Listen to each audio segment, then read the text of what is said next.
Madame, Monsieur, bonsoir. Merci de votre fidélité. C'est l'heure du journal. Nous vous proposons à présent les principaux titres. Sa Majesté le roi Mohammed VI a présidé aujourd'hui à la salle du trône au Palais Royal de Rabat la cérémonie de signature de 2 conventions relatives à la contribution du Fonds Hassan II pour le développement économique et social au programme intégré d'appui et de financement des entreprises. Le fonds d'appui au financement de l'entrepreneuriat cible de façon prioritaire les porteurs de projets, les auto-entrepreneurs et les start-up. Nous verrons l'exemple d'une jeune entrepreneur qui mise sur ce programme pour développer sa start-up spécialisée dans les solutions des technologies de l'information. Et puis avec sa main verte, Nawel, jeune pépiniériste, compte passer à la vitesse supérieure grâce à l'appui du programme intégré d'appui et de financement des entreprises. Nous verrons tout cela dans notre reportage réalisé à Mediouna.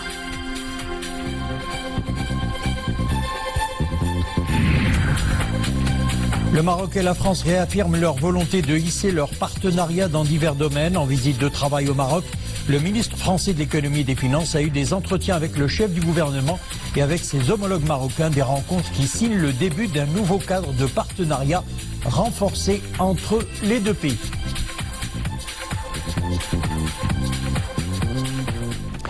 Sa Majesté le roi Mohammed VI Amir al-Mouminin a accompli la prière du vendredi à la mosquée Hassan à Rabat. La société des croyants doit être l'exemple de la solidarité sociale et de la miséricorde humaine, de la cohésion entre ses individus et ses institutions et le modèle de la paix, de la sécurité et de l'amour, a souligné l'imam, et d'affirmer que Sa Majesté le roi Mohammed VI Amir al-Mouminin incarne dans ses gestes et ses actions ces nobles valeurs, en veillant constamment à la diffusion de l'esprit de l'entente, de l'affection, de l'entraide et de la solidarité parmi les diverses couches de la société et l'ensemble de ses institutions.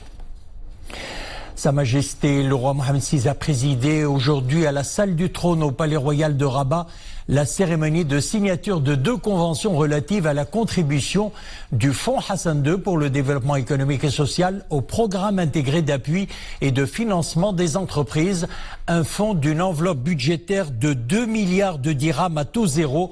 Ainsi, le fonds d'appui au financement de l'entrepreneuriat est constitué désormais de 8 milliards de dirhams dont le quart est financé par le Fonds Hassan II. Les développements, Nissil Hamdaoui.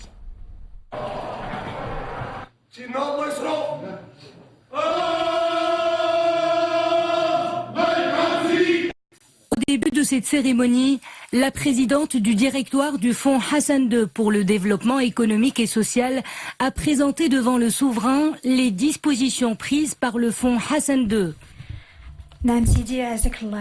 en application des hautes orientations royales en faveur de l'entrepreneuriat dans le monde rural.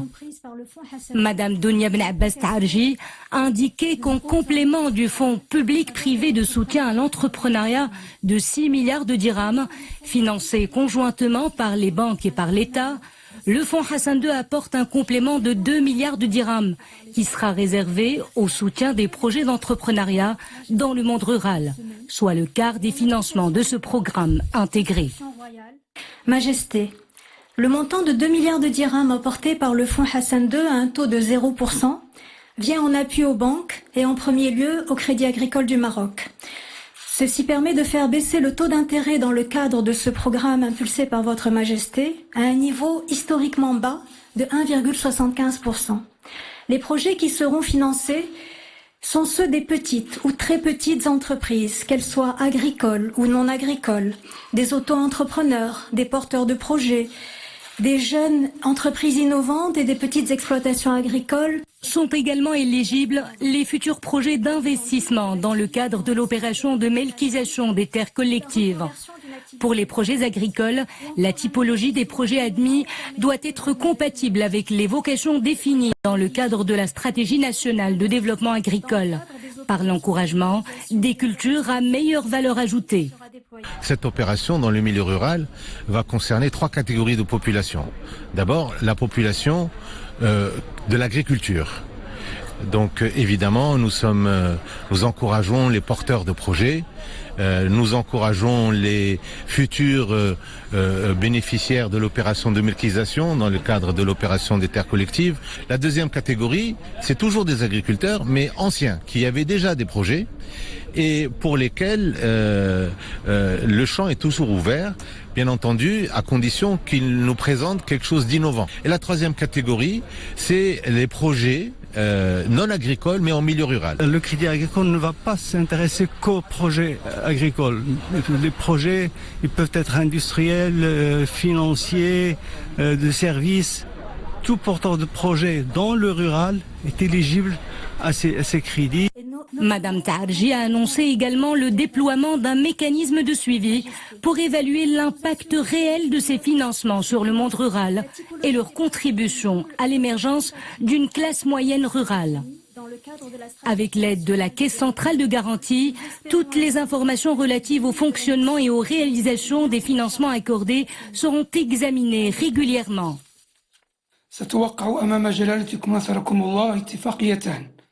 Sa Majesté le Roi a présidé la cérémonie de signature de 2 conventions. La première est relative à la contribution du fonds Hassan II pour le financement de l'entrepreneuriat dans le monde rural. La deuxième convention vise à mettre en œuvre le financement accordé pour l'entrepreneuriat dans le monde rural, Al-Mustatmer Al-Qarawi. Le fonds Hassan II vient apporter 2 milliards de dirhams aux 6 milliards de dirhams qui ont été créés dans le cadre du fonds d'affectation spéciale qui était dédié à l'entrepreneuriat. Donc ce sont 8 milliards de dirhams qui constituent le fonds et dont le quart est financé par le fonds Hassan II. Et la particularité de la signature d'aujourd'hui, c'est qu'elle est dédiée au monde rural. Et le mécanisme qui a été impulsé par Sa Majesté, c'est que c'est un refinancement des banques qui vont accompagner les entreprises ou l'entrepreneuriat dans le monde rural à 0%. Et puis les banques, à leur tour, vont accorder des crédits à 1,75% aux porteurs des projets. Ont assisté à cette cérémonie le chef du gouvernement, les conseillers de Sa Majesté le Roi et les membres du gouvernement. Le programme intégré d'appui et de financement des entreprises ouvrira de nouvelles perspectives d'avenir pour les jeunes porteurs de projets. Avec sa main verte, Nawel, jeune pépiniériste, compte passer à la vitesse supérieure grâce à l'appui de ce programme. Reportage Monia Marouche. Chaque jour, Nawel se rend à sa pépinière et s'enquiert de l'état de ses plantes aromatiques.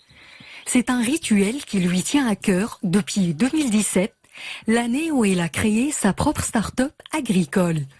Aujourd'hui, le programme intégré d'appui et de financement des entreprises suscite l'enthousiasme de la jeune entrepreneur qui envisage d'agrandir son affaire. L'initiative royale va faciliter les procédures administratives. Elle va nous permettre de surmonter les difficultés liées au financement, car les idées ne manquent pas, mais le souci majeur auquel fait face un jeune entrepreneur, c'est toujours le financement.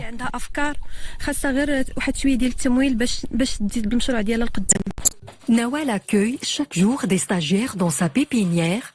Elle les encadre et les aide à mettre le pied à l'étrier. Leur visite coïncide avec cette initiative royale qui leur donne plus de visibilité quant à l'avenir. Je poursuis mes études dans l'agriculture et je passe souvent mes stages dans le monde rural.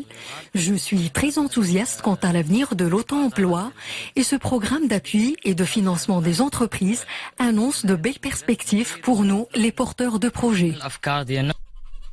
Désormais, pour ces jeunes, l'environnement est propice aux initiatives entrepreneuriales, un véritable levier de développement. Chaque année, ce programme ambitieux de soutien aux jeunes entrepreneurs permettra la création de 27 000 nouveaux postes d'emploi et l'accompagnement de plus de 13 000 entreprises. Le fonds d'appui au financement de l'entrepreneuriat cible de façon prioritaire les porteurs de projets, les auto-entrepreneurs et les start-up. Warda Jbilou, jeune entrepreneur, mise sur le programme d'appui intégré aux entreprises pour développer sa start-up spécialisée dans les solutions des technologies de l'information. Reportage Mohamed Chikir, Nawel Mehdoub et Sarah Katir. Cela fait 3 ans que Warda Jbilo a créé son start-up opérant dans le domaine des systèmes d'information et solutions IT. Les débuts n'ont certes pas été faciles, mais grâce au programme d'appui intégré aux entreprises, Warda peut développer son activité et ouvrir d'autres horizons pour son start-up. Je pense que c'est une très bonne initiative parce que ça va permettre aux entreprises de dépasser les problèmes de financement et de fonds de roulement pour la première période de lancement, que ça soit dans la prestation de services ou dans le développement de produits. Le financement de l'entrepreneuriat, la coordination des actions d'appui, mais aussi l'accompagnement de l'entrepreneuriat sont autant de points forts du programme qui vont permettre aux créateurs d'entreprises d'évoluer sereinement dans ce parcours. S'il y a des programmes d'accompagnement et de financement qui sont accessibles et qui sont intéressants et qui peuvent couvrir cette période de prospection ou de développement de produits, je pense que ça va être un point très positif pour l'encouragement et le lancement de l'entrepreneuriat au Maroc. Warda ainsi que d'autres créateurs de start-up peuvent désormais s'ouvrir sur d'autres marchés et nouer des partenariats avec des clients au Maroc et à l'étranger sans se soucier du financement et de l'accompagnement. Notre invité du journal ce soir, M. Selman Bellayachi, directeur du Centre régional d'investissement Casablanca-Stade. M. Selman Bellayachi, bonsoir. Alors, l'ossature de ce programme intégré d'appui et de financement des entreprises, c'est la facilitation de l'accès des entreprises au financement et à l'accompagnement des jeunes porteurs de projets. Alors, quel est le rôle des centres régionaux d'investissement dans l'implémentation de ce programme? Et ça sera ma première question. Très bien. Donc, comme vous le savez, dès l'entrée en vigueur de la loi 47-18, qui régit la réforme des centres régionaux d'investissement et qui a élargi l'étendue du champ d'action des centres régionaux d'investissement, en devenant, si vous voulez, un peu le fédérateur et l'animateur de l'écosystème de l'investissement et de l'entrepreneuriat, il est du ressort du CRI, de par de son territoire, de la mise en œuvre de la politique de l'État dans tout ce qui est développement, incitation et promotion de l'investissement dans son territoire. Et donc, dans cette continuité, le CRI va jouer le rôle qui lui incombe de présider le comité de suivi et de pilotage de ce programme intégré, et à savoir la mise en œuvre des missions qui lui incombe de concert avec toutes les parties prenantes clés de ce programme, à savoir Banque El Maghreb, le patronat, la Caisse centrale de garantie, le groupement professionnel des banques et l'OFPPT. Et donc, il s'agira prochainement de, figer le mode opératoire de ce comité, les partenariats qu'on va mettre en place avec les organismes incubateurs et, un réseau d'experts qui va pouvoir accompagner ces jeunes. Et si nous avons à parler à présent des facteurs de réussite de ce programme? En effet, il y a des facteurs de réussite incombent à deux entités, je dirais. Il y a des facteurs de réussite qui relèvent, des missions des parties prenantes intégrées dans ce programme-là. Et à ce moment-là, on parle du fait qu'il est intégré, parce que là, il y aura convergence de tous les efforts consentis dans le même sens. La particularité du fait qu'on va mettre en place un comité de suivi au niveau régional, très bien. Bien sûr, il y a l'accompagnement financier et extra-financier, qui est aussi très important. C'est la mitigation du risque qui a permis la réduction des coûts financiers pour une frange, de porteurs de projets qui, de nature, représentent un risque élevé, surtout en période de création. Et bien entendu, toutes les mesures et démarches de facilitation des procédures et de dématérialisation. Mais il y a aussi des facteurs de réussite importants qui incombent aux porteurs de projets eux-mêmes, comme ils ont été cités dans le discours de Sa Majesté Khedive Assist durant l'ouverture du Parlement le 11 octobre. Et là, on parle du respect des engagements pour ceux qui vont bénéficier de ce cadre incitatif. Mais j'ajouterais aussi qu'il y a un facteur de réussite amplificateur qui réside dans le projet lui-même. Parce que il est important de mettre en avant des éléments de réussite. C'est la pertinence de l'idée, c'est la solidité du business plan. Parce qu'une idée, un projet, pour qu'il réussisse sur le marché, on a besoin de plus que de la chance, mais de la préparation. Alors, qu'est-ce qui va changer pour le jeune promoteur ou porteur de projet dans le cadre des missions des centres régionaux d'investissement? Si on peut dire, il y a le centre régional d'investissement 2.0, qui est la matérialisation, je dirais, de ce nouveau modèle de l'administration ou le service rendu par l'État, qui se veut plus moderne, avec une philosophie de résultats, de performance, ça d'une part. Et donc, il est là pour, je dirais, annoncer une rupture avec le mode opératoire ancien, ça d'une part. Et donc, si cette réforme a pris le CRI comme point d'ancrage, c'est pour tirer dans le même sens l'ensemble de l'écosystème qui est plugged avec le centre régional d'investissement. Et donc, le CRI devient l'interlocuteur unique de l'investisseur.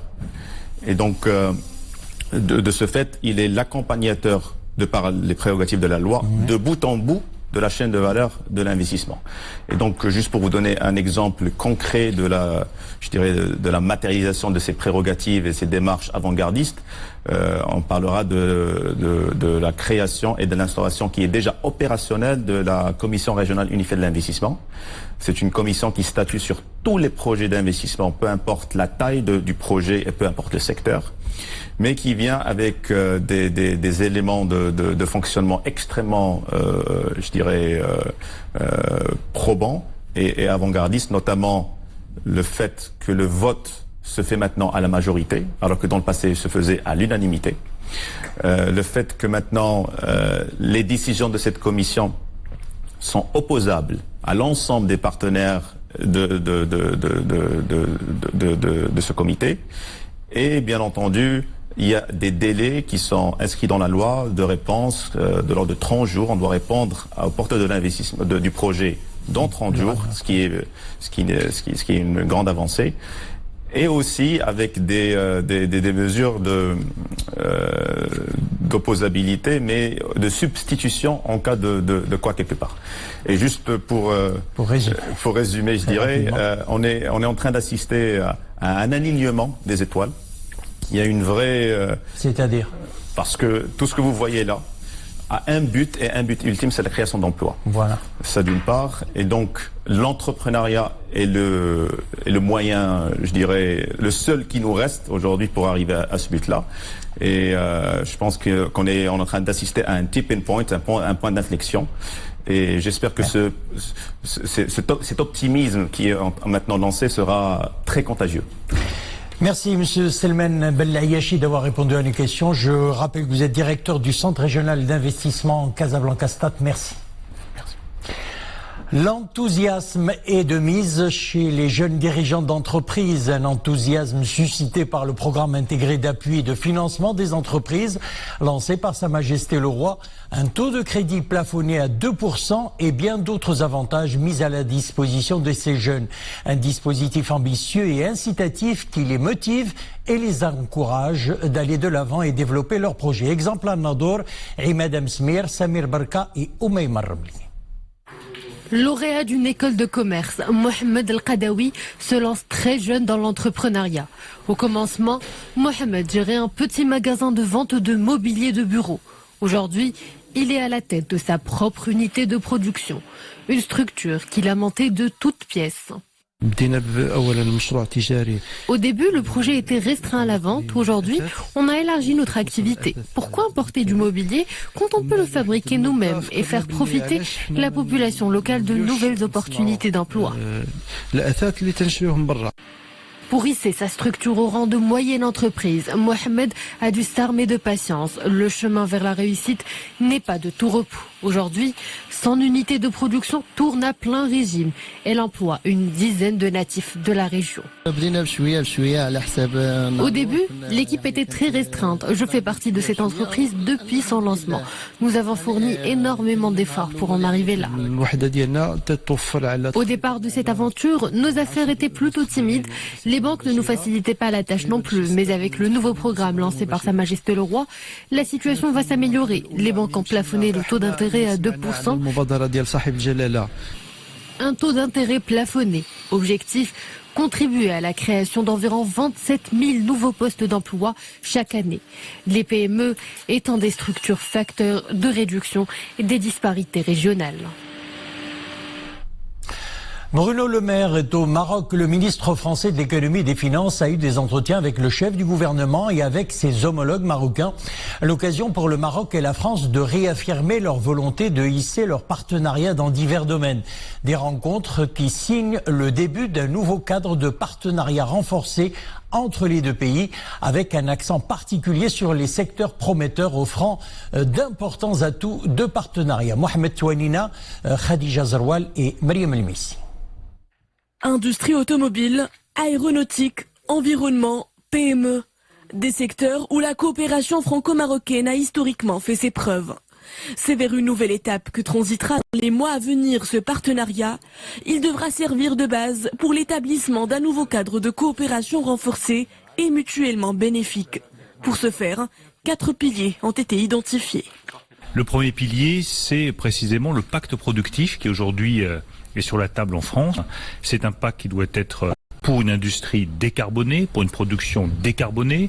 Le deuxième grand volet, c'est les PME. Nous sommes prêts à simplifier, à rénover le dispositif de soutien aux PME de façon à ce qu'elles restent bien au cœur de la relation économique entre la France et le Maroc.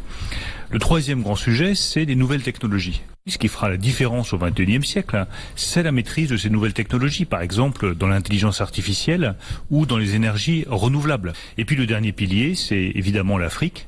Le Maroc nous ouvre sur l'Afrique, nous ouvre sur la coopération économique avec l'Afrique et nous sommes prêts à renforcer aussi ce pilier-là. Voulue convergente et complémentaire, la stratégie franco-marocaine intervient à la veille de la préparation par le Royaume d'une nouvelle génération de plans sectoriels. La France, de son côté, s'apprête à lancer un nouveau pacte productif pour le plein emploi à l'horizon 2025. Des objectifs en partage dans l'intention de stimuler une compétitivité saine et à long terme. Nous avons évoqué évidemment des problématiques particulières comme les règles d'origine qui permettraient à nos exportations de s'ouvrir de nouveaux horizons au niveau de l'espace européen. Nous avons évoqué évidemment la problématique de la fiscalité, des listes avec l'Union européenne. Et évidemment, nous avons traité d'un certain nombre de sujets qui permettraient d'ouvrir des horizons beaucoup plus forts pour le Maroc et pour la France. D'un côté l'Union européenne et de l'autre côté le Maroc en plateforme à l'adresse de l'ensemble du continent africain. Ce que nous avons fait jusqu'à présent a été important pour nos deux économies. Ce qu'il nous reste à faire est encore beaucoup plus important et beaucoup plus prometteur. Ce qui est formidable, c'est que nous avons des stratégies totalement convergentes et complémentaires. Nos deux économies sont totalement complémentaires. Les opportunités aujourd'hui qui s'offrent à la France et au Maroc sont énormes. Poursuivant dans la lignée des discussions bilatérales tenues en décembre dernier à Paris, cette visite entend explorer de nouveaux domaines de coopération pour ensuite baliser le terrain à une échéance imminente, la visite du président de la République française au Maroc, prévue en mars prochain. Page santé à présent, le bilan du nouveau coronavirus s'est alourdi aujourd'hui à 213 morts en Chine et environ 10 000 cas de contamination en Chine continentale. Les autorités chinoises ont fait état ce vendredi de 43 nouveaux décès en 24 heures. L'Organisation mondiale de la santé a déclaré que l'épidémie du nouveau coronavirus était désormais une urgence de santé publique de portée internationale. La ville chinoise de Wuhan, épicentre de l'épidémie du nouveau coronavirus, reste coupée du monde depuis le 23 février, tout comme la province environnante de Hubei. Et puis sachez que l'Organisation mondiale de la santé recommande à ce jour aux pays d'élever leur niveau de vigilance et de renforcer leur capacité de détection et de contrôle vis-à-vis du nouveau coronavirus. Les citoyennes et citoyens n'ont aucune mesure supplémentaire à prendre en dehors des règles d'hygiène générale nécessaires pour la prévention des virus à transmission aérienne, lavage fréquent des mains, couverture de la bouche et du nez lors des efforts de toux ou d'éternuement, éviction des contacts étroits avec les malades souffrant de symptômes respiratoires.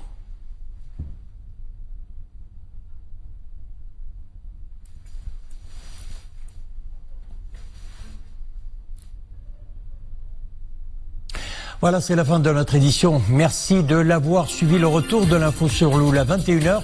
Une excellente soirée. Demain, vous aurez le plaisir de retrouver Emmanuel Abdou. À bientôt.